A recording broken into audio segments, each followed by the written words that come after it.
For several years leading up to September 2020, value stocks as a group had been deeply unrewarding compared to their growth stock counterparts.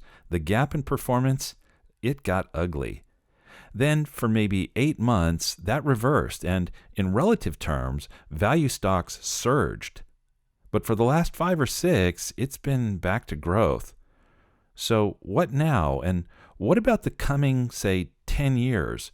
Would investors be better off just staying away from value stocks for now? Stay tuned as we discuss all this and more right now on the Retirement Lifestyle Show.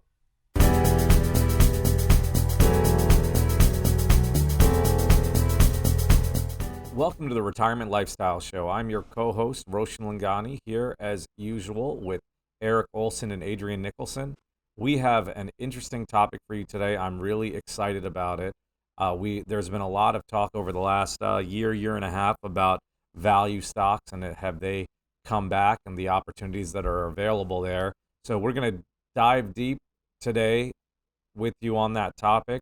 We're going to talk about what value stocks are, where things have been over the last year and a half or so, where things are today. Have you missed the opportunity, and what can you do about it? So, Erik, tell me a little bit about why you feel like this is an important topic today. All right. Well, we've done an episode in the past comparing growth and value, and we've talked about both the definitions of that in a general way, as well as some of our misgivings about perhaps in some ways the artificiality of breaking the world down into that and the impact that that's had on the industry that manufactures various investment products trying to fit into the constraints of this or that definition. Having said that and acknowledged our skepticism at times, it is, I think, that true that there is something real underneath this, as we will exhibit today and as we'll talk about today, in the distinction about what you have to pay for what something is worth. So we make a distinction between what you pay and what something is worth. And the definition that we tend to use for value investing is finding things that are worth more than the market price today represents them as worth. In other words, buying things at a discount when you can. And the deeper the discount, all else being equal, the deeper the discount, the more potential you have for subsequently the rest of those irrational investors getting their heads screwed on straight and realizing what a screaming buying opportunity they missed, and coming in behind you as an owner of that asset you bought wisely when everyone else was running away, and now you gain from the belated recognition that the rest of the market participants have with respect to that. So we think this is important because while we're going to be talking about history today, what we really want to focus on is there an opportunity ahead? And the reason we want to look at that is that depending on who you're listening to, many of the conventional market observers today are depicting the next 10 years as a period of slim pickings for returns to a variety of asset classes that we've grown accustomed to thinking of as having a bountiful return for investors. So many of these observers are saying stocks, it's going to be tough sledding, bonds, tough sledding, and so forth. So we want to just talk about I want to just bring us back because you started out with definition and kind of moved on to where they're saying the prospects are. Well, I think what I'm saying is why it's important for us to talk about it as a subject. Yeah, well, no, just getting back to with value, I think you actually when we get on to definition, gave one of the most popular statements or ways to describe it that I think just hits home is price is what you pay and value is what you get. Literally that simple. I think that will explain to people the difference with what we're looking at today. And when you look at the market and split it up, as you said, growth versus value, value being what you get for the price you pay, you think you're paying less than something's worth. And growth, if you're an advocate of that, you also think you're paying less than it's worth, but it's not based on its current value, it's based on the growth of the company. Your projections about the future value. Yeah, you're buying at a discount if you'll just be patient and allow the growth of that company to finally become the value you project it will be. You'll be very, very glad that you bought it at the quote unquote discount price, to use a Yeah. comparable term, today. Yeah. So let's talk about some definitions then. And just be clear about what we're talking about. In the paper that we're going to be evaluating, it's by a group known as Research Affiliates that we have a lot of respect for. And one of the big names that's associated with that is Rob Arnott, also Jason Chu, Chris Brightman. But the two researchers that are the key authors of this particular paper are Vitaly Kolesnik and Lillian Wu. And they published this in September of this year, 2021. And the title of the article is, Did I Miss the Value Turn? So the definition of value that they're using as the base definition, and they do enter into a few others, is something known as book value. And in their case, they're using, since there are many even definitions of book value that are out there, and we had a very animated discussion before we hit record today, talking about all of those different definitions. In their case, they're using a version for you technicians out there that strips out intangible value from the definition. So it's book value that does not include intangibles. And they acknowledge later that if you introduce the concept of intangibles back in, that would change some of these numbers. But just as you track with us, if you're somebody who's really tightly following these different definitions, please know that the definition that they're using, and which we'll assume throughout the rest of this podcast, is book value stripped of intangible. So there's our starting point. And so I'll just throw in the fact that we're also talking about drawdowns today. And we're talking about drawdowns in the contest between companies that have very attractive pricing versus their definition of book value, versus the companies that have very unattractive pricing relative to their book value as they define it. So split the universe of any universe that you want to consider, large cap US stocks, small cap US stocks, international stocks, or what have you. Split it into two halves, the half that has the most appealing price based on that definition of book value versus the other half. And they're looking at how those have performed relative to one another. In this case, it's been a massive beatdown of their definition of stocks with their definition of book value from December of 2006 all the way down to September of 2020. That's a long, long time to be in essentially a beatdown mode. And so this is a story today about just how bad that beatdown got, what happened starting in September of 2020, and what may happen next. Yeah, that was one data point that blew me away. 13 years and 8 months. That is incredibly long time period for a decline. And when they compare it against countries, that's the U.S. Australia was slightly longer, 16 years and 3 months, but working with people on their retirement, as we like to share at the beginning why this is important, I always tell people, and we all of us use multiple strategies. We've talked about this at length before, but I always tell people you want to avoid an extended period of underperformance. If you're someone retiring and focused only on value stocks, and now you've underperformed for 13 years and 8 months, that's half your retirement, right? If you look at if it once, I just thought that was another area that really stood out for me. That length of time. I remember back between 2000 and 2010, seeing how essentially indexing was not helpful, using that strategy during that time period. So that's a lost decade, which if you think about a 30-year retirement is a third. This is more than a lost decade, almost half of a 30-year retirement. So you know what? I'm surprised, Roshan, we didn't talk about this in the prep for the show. I'm just really curious. You use value as a definition in some of your strategies, and I do too. What do you use for value? Well, I do How do you look define for it? what and I've had to sort of modify what the traditional definition is, just thinking that you do need to include under other factors just beyond the price to book. And I think about a Buffett quote, and I wish I had it, knew it exactly. I'm going to actually Google it while I say it, but he said something to the effect of, "There's no value without growth."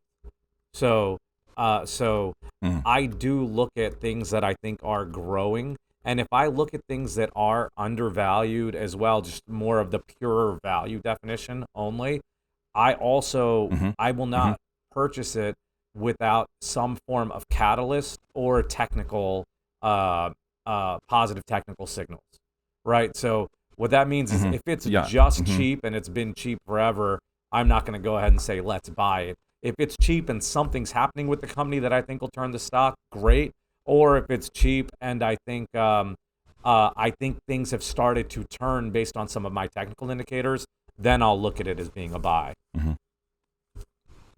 Well, I think that's great because there's something known, and listeners, there's something known as a value trap. That's where something deserves to be cheap because it's terrible. And so, I think when you put in some of those other measures, you highlighted you spoke in general terms about some of these other technical factors. I use two other factors primarily that it also has to satisfy not just value tests, but it also has to satisfy quality tests and momentum tests. Because if there's good quality, then we're solving some of the value trap problem there, as well as if we have upward momentum, it may not have the highest quality, but at least somebody believes it does enough that they've been buying it up. So on the definition of value itself, what do you I'm use? looking at for the most simplified probably way to describe. I have a target price, and that what creates that Mm-hmm. target is it does vary a little bit based on the company, but Mm-hmm. enterprise value Mm-hmm. per share is probably the Okay. best way, the most frequent used. Yeah. So, listeners, without getting into the school, making this value definition school, there are a lot of definitions out there, and I'll just say in the strategies that I use, you've mentioned some of them. There includes price to sales, price to free cash flow. Actually, I'm using the conventional reference of putting price in the numerator of this. Actually, I flip it the other direction. So it's earnings to price, it's sales to price, it's free cash flow to price, and then it's all of those things next to not just price, but a better measure, which includes the measures of debt, would be enterprise value. And so I'm also, instead of just looking at earnings, looking at EBITDA. And so a variety of ways. I think the more ways that you Yeah. can define value, the more you can take a little bit of, be reassured that you're not being misled by the fact that one company or one industry in particular, which may look good on paper in that one category, but it may not be good in all. If you use a composite definition of value, I think Yeah, you're on I safer ground. completely agree with that as well. And we had our debate earlier with the book value, tangible book value conversation, but um, using both and more metrics, I think, will just improve the Mm-hmm. situation for you in terms Yeah, of that's either valuation or confidence in your move.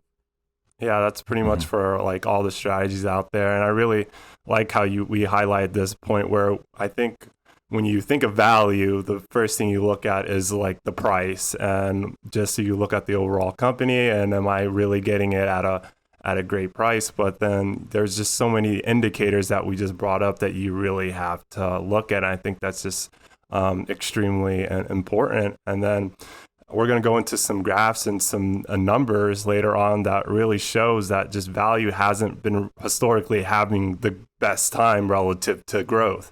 And then what point or what area where investors are going to start looking at this value where growth has just been just performing so well and value has been doing so bad. One of the charts that we were looking at that related to what Erik described as the drawdown. For the US market pre-COVID-19, the drawdown was minus 17. And during COVID, the drawdown in 2020 was a minus 21%. So it really just has been having the best time relative to growth. And I think that's why we're also having this discussion today, just kind of turning our attention to basically a strategy that hasn't been in favor for some time. Mm-hmm. Yeah, so in fact, maybe it would be useful for us to show for our YouTube audience some of those graphs. Roshan, you had a graph that illustrated this disparity between a couple of tradable instruments. Now, listeners, we're moving from, in this part of this, to those of you especially who can watch this on YouTube, we're moving from concepts and definitions to actual tradable instruments. So Roshan will show the difference in performance of some actual tradable instruments, and we'll see how those have changed over time. So if you're looking at the screen right now, Roshan, why don't you describe what people are I seeing? tried to hide this first before I gave our disclosure. We are licensed. This is not a recommendation. This is purely a comparison. So I'm going to give a quick shout out to Kari in compliance, who's going to be listening to this, to tell her we are not recommending anything, as she is well aware. I just want to make it clear to the listener, this is just an academic pursuit or comparison. So this paper talks about value versus growth. I used the iShares Core S&P US Value ETF, and I compared it to the iShares Core S&P US Growth ETF. What they're doing is they're splitting the S&P 500 into what they consider growth stocks versus value stocks, and then they look at the performance. So this chart I find so interesting because this is talking about the recent state, and it sort of lines up with the article's time frame. So I have September 1st, 2020 through May 31st, 2021, the darker blue line. And why I've got two blue lines, let me change the color on this one. Let's make it red so it's easier to compare. So, and then my date changed, or my comparison changed. September 20th, 21st to May 2021. It has a comparison, and the numbers look different. The concept is the same. Let me change this time frame again just to refresh. It's just not lining up at a common starting point on the left-hand side of your graph. Yeah, let me September 20th to May 1st. And now the red line, the number's right, but my red line's gone. Let me add the comparison again. Well, you know what? This is the beauty of podcasting is that we can take this out if we want to. Yeah, we can. Let me see if this will give us. Interestingly enough, this isn't comparing at all. I'll tell you what, Roshan, why don't you unshare your screen and you get that set up and I'll share my screen. Okay, give me one last try. There, have it right here. I've got it. It's back. It's back and it's looking right. So okay, fantastic. So here we go. So now in blue, you've got the value, the iShares Core US Value. In red, you've got the iShares US Core Growth.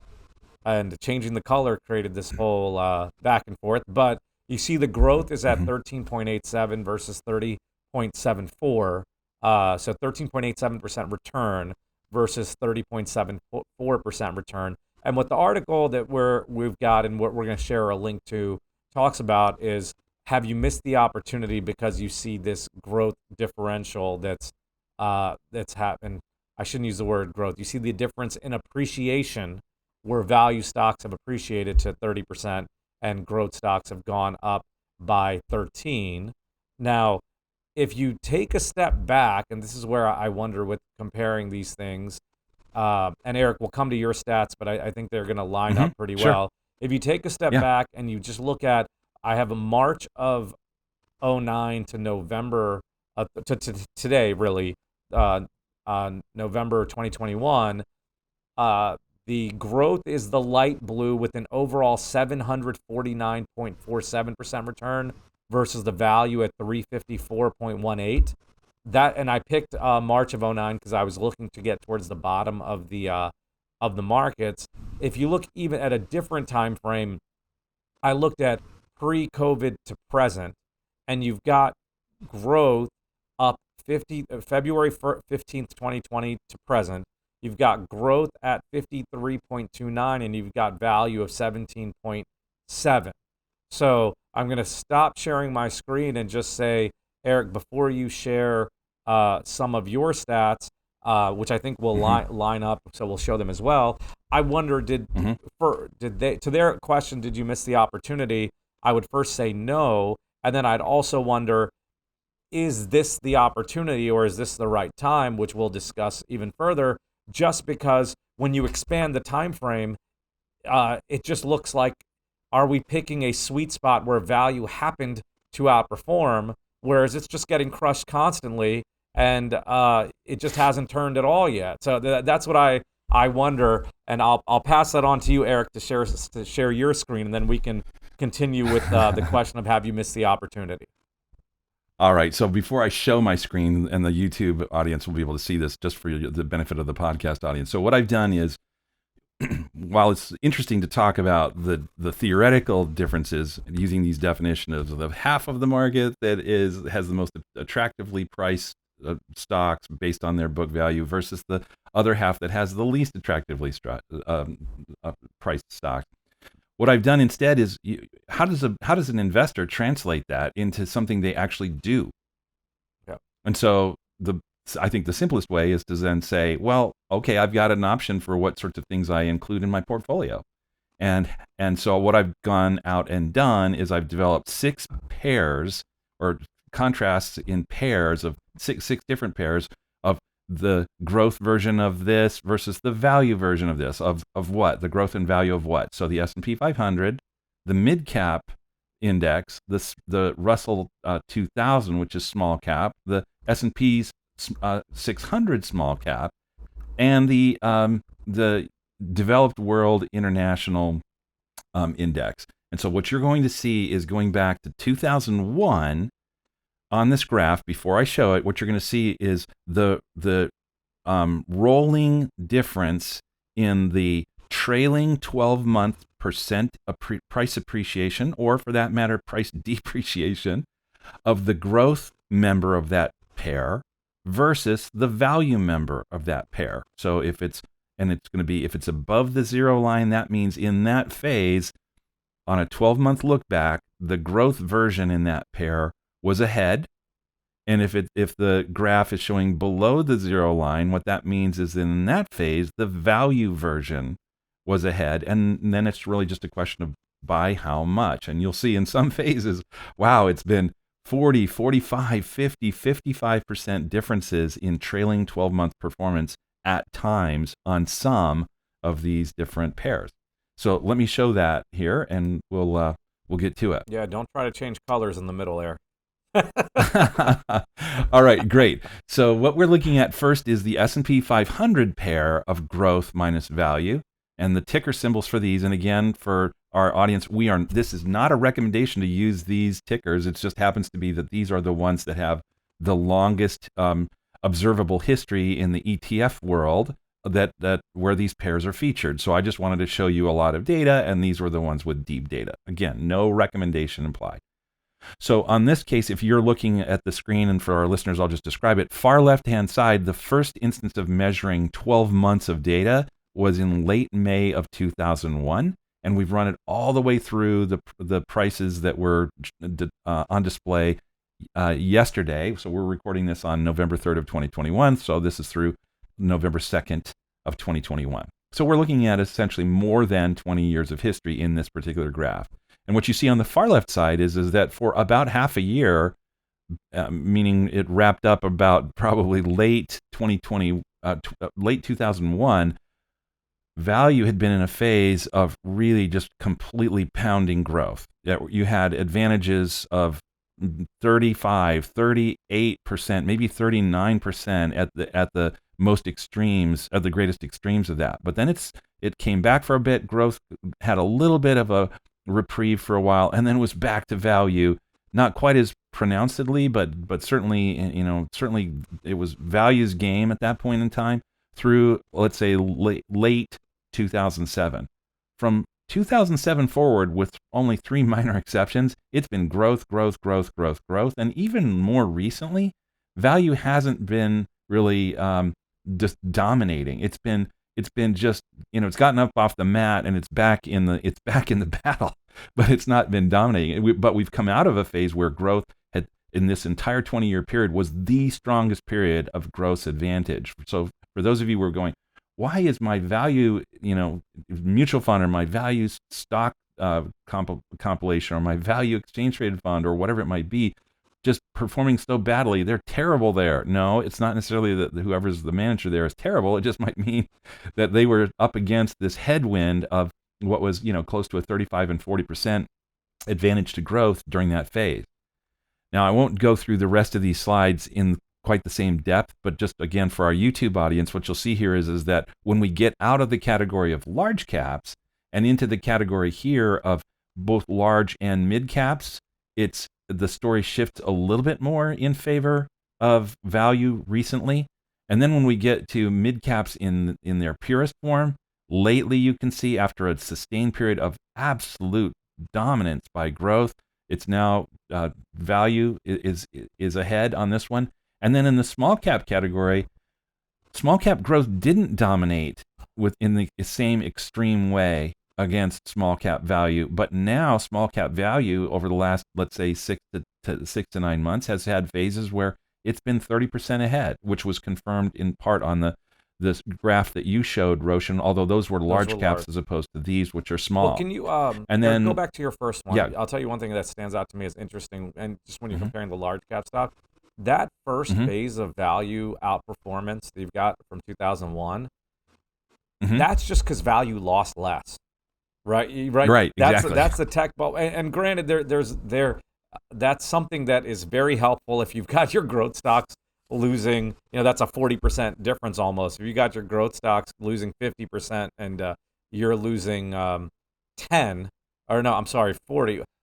Either way, well, if you've got it'll help, but I think it also makes a little bit of a difference in this comparison where you're not making money, you're just losing less on that first phase.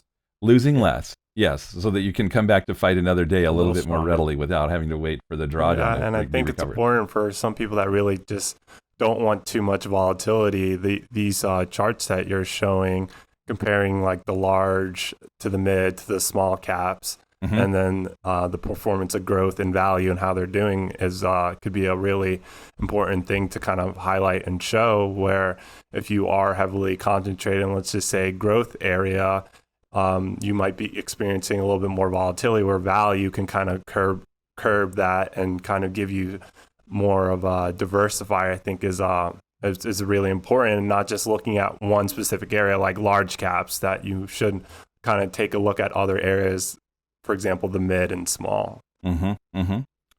Well, yeah. So this is. Let me just conclude here by looking at the small. Since you finished there. This is the Russell 2000 pairing of IWO, the growth version of the Russell 2000, versus IWN, the value version.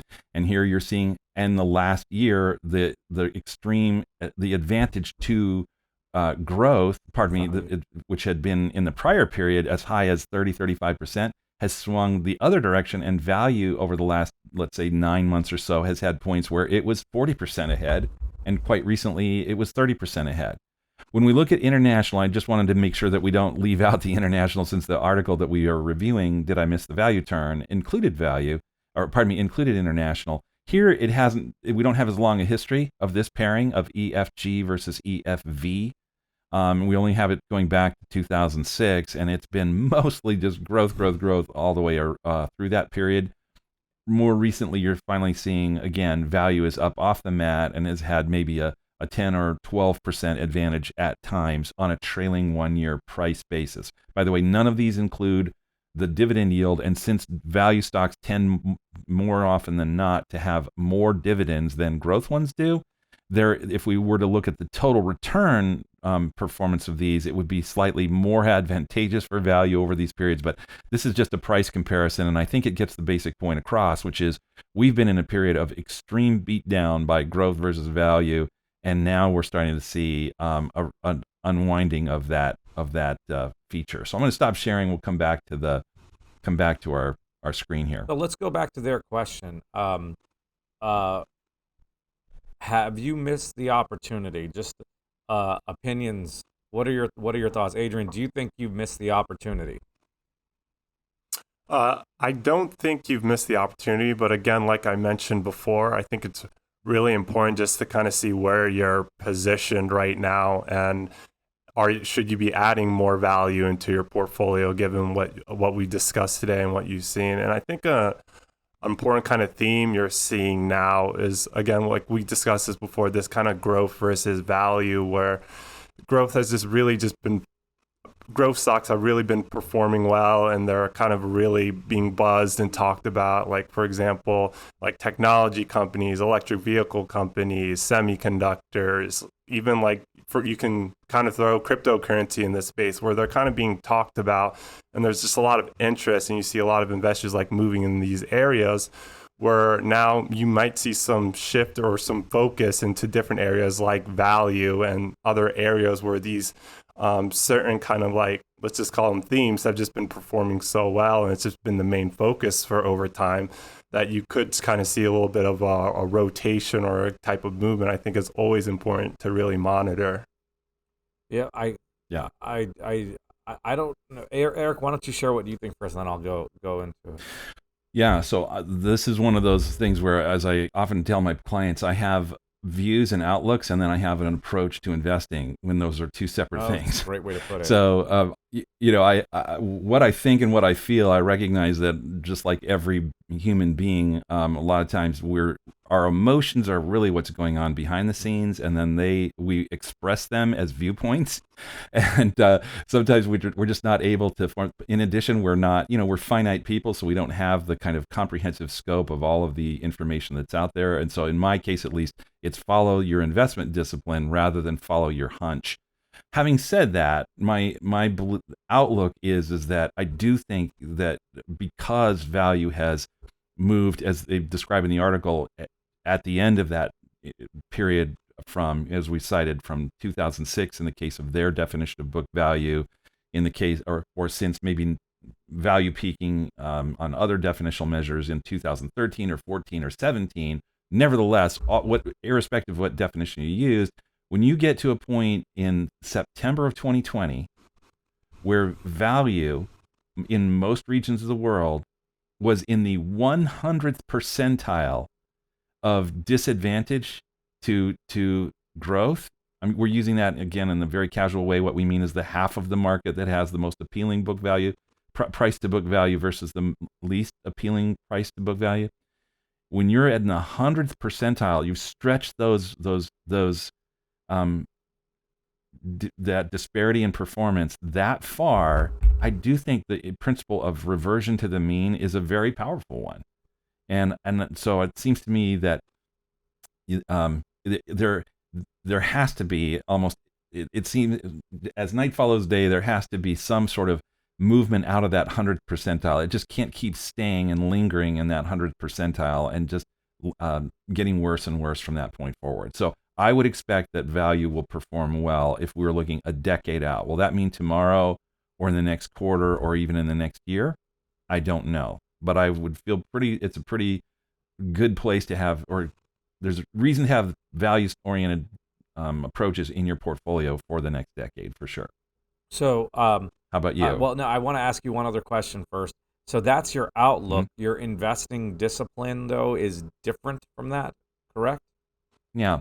So, without going into the full, and maybe this would be a productive episode in our podcast as well to talk about how we approach this, but just on the narrow question of this, I would say I tend to think more in terms of zone defense, just using a basketball analogy here, than man-on-man type of defense. In other words, my view is that the other team is going to be creative, and I don't know precisely, who to whom they'll pass the ball. So I want a presence. I want defenders in every one of those zones of the court. I want a presence in value. I want a presence in growth. I want a presence in large. I want a presence in small and mid, and I want it in an international, and I want it in domestic. I want it in emerging markets, so that since my hunches will oftentimes be wrong, maybe more often than not they'll be wrong, at least I'll have something waiting to catch the wave instead of saying, "Oops, missed that." Yeah. Yeah, I like that. I like that analogy as well, having the zone defense out there. And my response to have you missed the opportunity, I would first say, no, I don't think you have. But I would follow that up with, I don't know if the opportunity is there right now either, right? So as far as what you do about it, I'd keep monitoring the situation. And as you said, Eric, if you're thinking a decade out, putting a little bit in there in the value space, I don't think you'll be very upset. But they picked that specific time frame. I went back and made one more adjustment in comparison, which I'll actually share on here. I won't bother changing colors since that didn't work last time. But I'm pulling their September, their data of September, or their time frame. Let me get this up. Okay, here we go. That's their time frame of September 30th to present, and growth just shot up, and it's still doing better than value. Right? You see growth is the light blue, up 37.64. value is the dark blue up 34.05. So yes, there is that specific narrow window they have where it outperformed, but and you could have outperformed in that time frame, but you had to get in and get out and switch back to growth when they, at those timings for it to technically do better. I just wonder if the time frame has been cherry picked and nothing's really changed since 2007 as of Yeah, yet. that's a possibility. I mean, they acknowledge in the paper, look, we're writing this in September, and I imagine they might have been actually writing it in August and then published it in September. But one way or the other, they're saying, hey, from September of last year through May of this year, value had a decided advantage against growth. And we're using that in a very sloppy way. Again, the half versus the other half, based on book value, their definition of book value. Then they acknowledge from May, which was shown on the graph that you just illustrated there, from May of 2021 forward, then that advantage to value dissipated. And so their question is the basic, did we miss the opportunity to ride a little bit of the value wave? Was it just a little wavelet? And are we now back, and now it's over, and if you didn't get it, you missed it?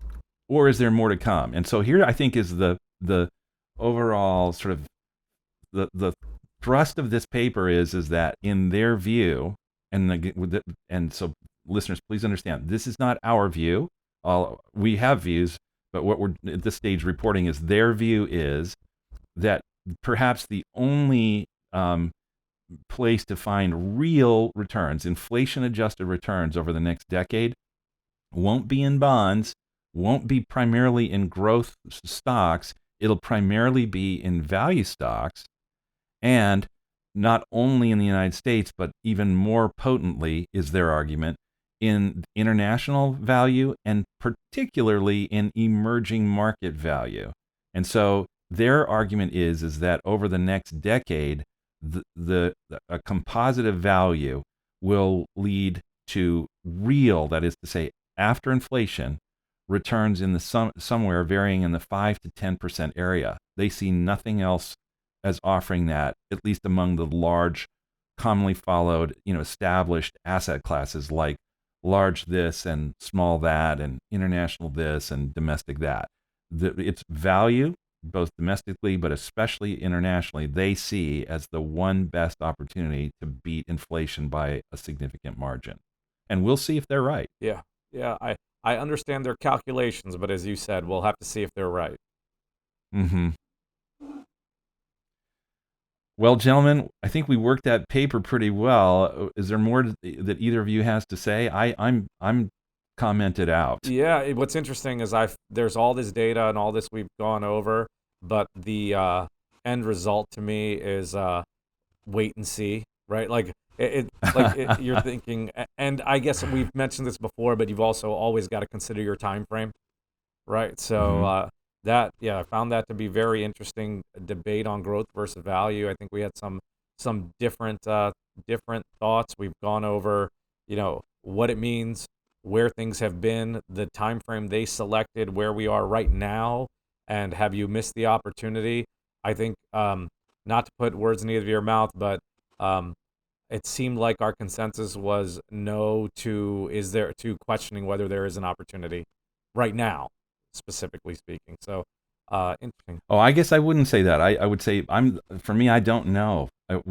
So therefore I do maintain a presence in value and international value as well. But it could be that I'll be sitting there and watching those assets just sit there and lifelessly doing nothing. Well, and in relative and to terms. me I don't know is the same as me questioning, is there actually an opportunity or not, right? Oh, I see. Okay, all right, is there an outperformance? Have we started a phase of outperforming in value? And I really don't know, which is why I would question if there's any opportunity. Interesting topic. I hope our listeners liked it as much as we did as finance nerds. So yeah, in fact, we can put this article in the show notes. I'm sure Research Affiliates would be, or at least a link to the article so you can get it from Research Affiliates. And again, the title is "Did I Miss the Value Turn?" by Research Affiliates. Yeah, yep. I think this will be a good one. To all of our listeners, thank you again for joining us. It's been another episode of the Retirement Lifestyle Show. Please like, subscribe, give us 5 stars, tell your friends and family, visit the website, retirementlifestyleshow.com, and we'll be back to you next week with another interesting topic.